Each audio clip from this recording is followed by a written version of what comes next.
Hey, and welcome to this video on how we can make the most out of using your iPad both at home and in the classroom. So let's not waste any more time and jump into this quick tip.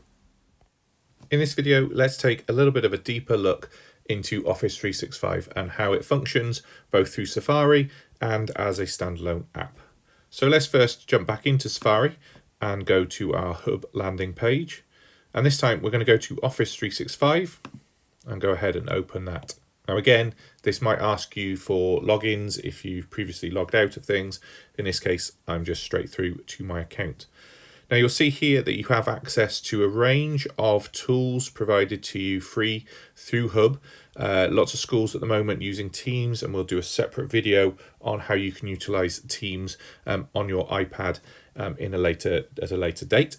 But first, we're just going to have a look at how some of these things work. So for instance, if your school is utilizing Outlook as your platform, if you tap on Outlook, it's going to take you directly through to your email. Similarly, OneDrive, again, if you're utilizing OneDrive as the online cloud storage solution for where you do your work, you'll be able to access it here. But we'll also have a look at how you can access your work through files on the iPad as well. And that might help just with a little bit of organization. But let's jump into Word and take a look at something which you're probably going to use a lot of the time in terms of creating new documents, etc. And let's see what that looks like on the iPad. When we first go in, you'll see that we have the option to choose different templates, etc. But if we start a new document, you'll see that I have the editing tools load directly on the page in front of me, and if you've used Word before, you'll notice this is all very familiar. I have the options to insert things, to change layout, change the text, font size, colors, etc., etc. So very, very familiar to you if you've used this before. One thing to highlight here, though, is as well as doing this through the browser, you also have access to the app directly on your device. So let's have a look at how those things compare and what the differences and similarities are. If I go into the app, this is the app icon here. This is what Word looks like as your landing page. Again, I still have the option to start new documents, etc. And I can also see my shared and open anything that I've created before. If I tap on blank document here, this then shows me the Word for iPad layout.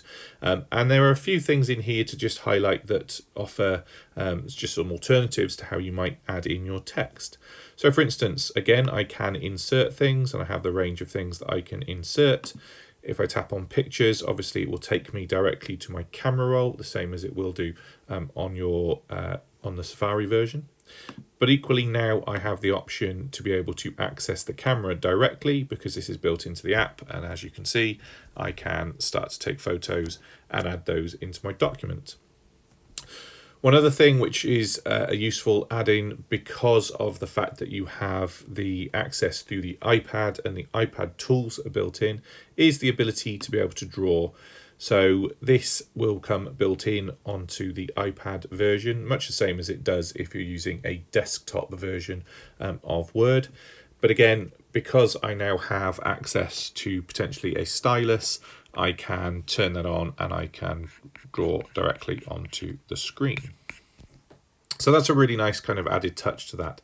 Now, as soon as you come out of it, you can save that document and it's going to save into your folders, typically into your OneDrive account. And that's where you'll be able to find it later, making sure everything is stored together. So there we go. That's what Word looks like on the iPad.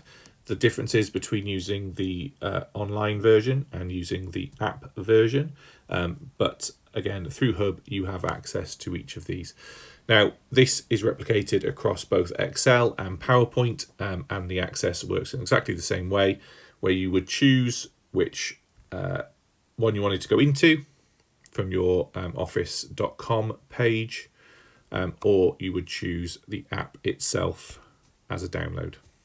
So there we go, Microsoft Office on your iPad through Hub.